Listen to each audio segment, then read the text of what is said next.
Actualité. Alex Morin-Villouellette, Pablo Rodriguez officiellement a démissionné du Parti libéral du Québec. C'est pas, bon, je sais pas si c'est une nouvelle, mais je sais, non, c'est une nouvelle les importante. papiers sont signés, c'est fait. C'est une nouvelle importante dans la mesure où il a fait sa conférence de presse là, pour l'annoncer officiellement aux Québécois et aux Québécoises.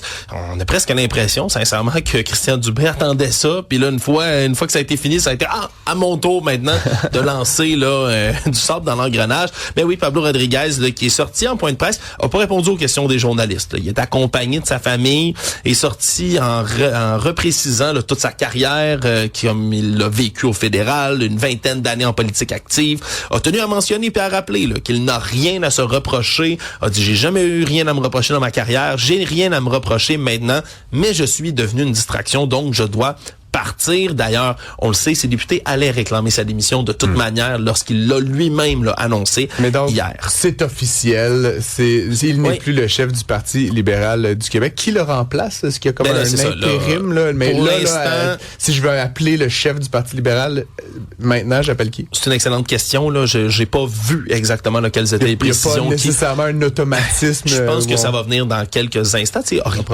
Normalement, ça aurait été Marois Risky. Là, on peut se comprendre que ce n'est pas Marois Risky qui va faire ça. Il commence à avoir du député indépendant au pied carré à l'Assemblée nationale. Je me disais qu'on pourrait former comme un parti d'indépendants. Parce qu'ajouter à ça, justement, Vincent Marissal aussi, qui est rendu indépendant, ça en fait du monde, là, des députés qu'on connaît même, qui sont là. Oui, beaucoup d'actions en politique québécoise. Bon, je vais me tourner vers Oli parce que t'es là, coudonc, hein? Ben oui, je suis là, bonjour. On est content que tu sois là. Ben oui, moi aussi je suis content d'être là.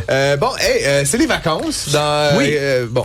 Attention à ce que tu vas dire. Je l'exprimerai plus en dodo, là. Je vais l'exprimer en nombre d'heures, mais mettons, à pareille heure demain, vous serez sur la fin de votre dernier shift, probablement de votre dernière semaine de l'année. Moi, je vous avoue, je travaille lundi, mardi, mais... Ouais, mais ça, c'est parce que tu veux. Ouais, mais pour beaucoup de gens là, qui ont un nombre de jours ou de semaines de congé, le 22-23, c'est des jours travaillés. Tu peux les prendre en vacances. Mais grosso modo, les gens partent. Certains partent. Oui, c'est ça. Puis je vous invite à nous appeler, à nous écrire. J'aimerais ça au fur et à mesure aujourd'hui et demain que vous nous dites est-ce que vous partez en fait pendant le temps des fêtes ou sinon si vous restez où vous allez, qu'est-ce que vous allez faire. Si vous partez en voyage, moi je sais qu'en régie, il y en a beaucoup qui partent en voyage. Je pense à Cybelle aussi qui part. J'ai Jess aussi qui part. Cybelle part en République dominicaine. Absolument. Quand même un petit Absolument. peu, ben c'est ça. Donc je vous demande, c'est où que vous allez, sinon qu'est-ce que vous faites? Nulle part, monsieur. Je vais voir de la famille dans le bas du fleuve. Je vais peut-être aller dans les Laurentides. Ben c'est ça. C'est une forme de voyage. Oui. Voilà. Donc on veut le savoir. 1-877-827-2346. 1-87 Cube Radio. On va vous lire tout au long. Tes plans de vacances? Je reste ici. Je travaille aussi par-ci par-là à d'autres emplois, mais ouais, je reste ici. Je vais peut-être, je parlais de ça avec Alex, je vais peut-être aller voir le championnat mondial junior au Minnesota. J'ai le goût de me taper ça, un trip. Tantôt, il me dit, je vais partir en auto. Puis là, j'étais comme, je suis pas sûr, tu vas le faire vite, là, ton c'est comme, ultimement, c'est comme 16 heures de char. Ouais, c'est vraiment loin. Ouais, voilà. En tout cas, si tu y vas, peut-être pas en auto électrique. Non. T'as dit ça de même? Ah non? Je suis très fan d'auto électrique, mais 16 heures de char électrique, ça rajoute des heures, en tout cas, mettons.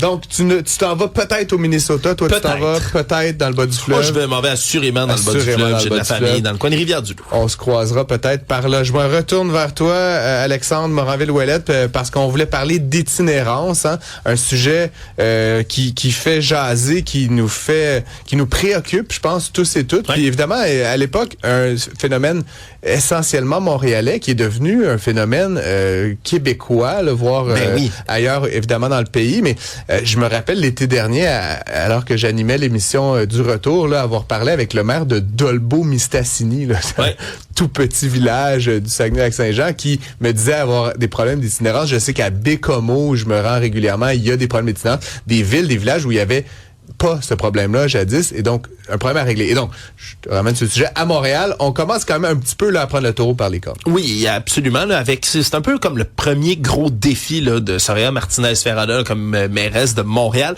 Elle qui avait créé, je le rappelle, là, une cellule de crise pour lutter là, directement contre l'itinérance avec l'hiver qui est arrivé beaucoup plus tôt que ce à quoi on s'attendait.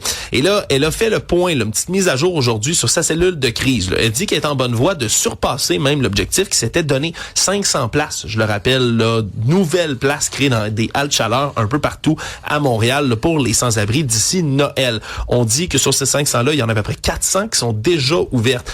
Puis là, quand on dit des places, là, elle l'a assumé elle-même, c'est essentiellement des chaises. Là. C'est pas des lits pour tous, il n'y a pas la place pour ça. C'est des chaises au moins sur lesquelles on peut aller s'asseoir, se reposer, se réchauffer dans divers endroits un peu partout à Montréal, le Schlager Maisonneuve, l'Hôtel Dieu, l'église Sainte-Bibiane, tout ça c'est déjà ouvert. Et là, on veut en ouvrir d'autres, là, 70 dans le coin de l'Hôtel Dieu supplémentaire, un autre lot de 62 places qui est en préparation.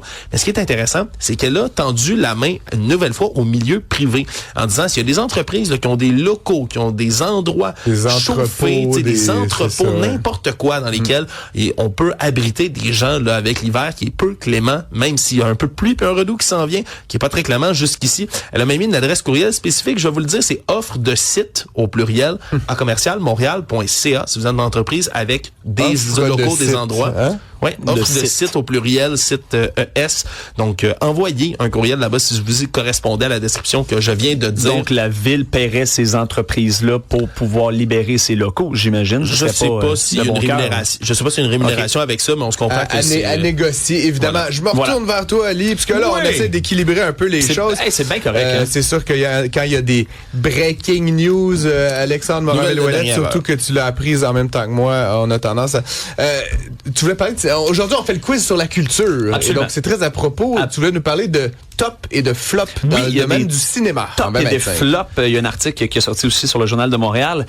On a aussi une bande-annonce ici. Là, je vais juste pas en dire plus. On a une bande-annonce sur le premier film. Un film d'animation qui a récolté 2,1 milliards de dollars au box-office.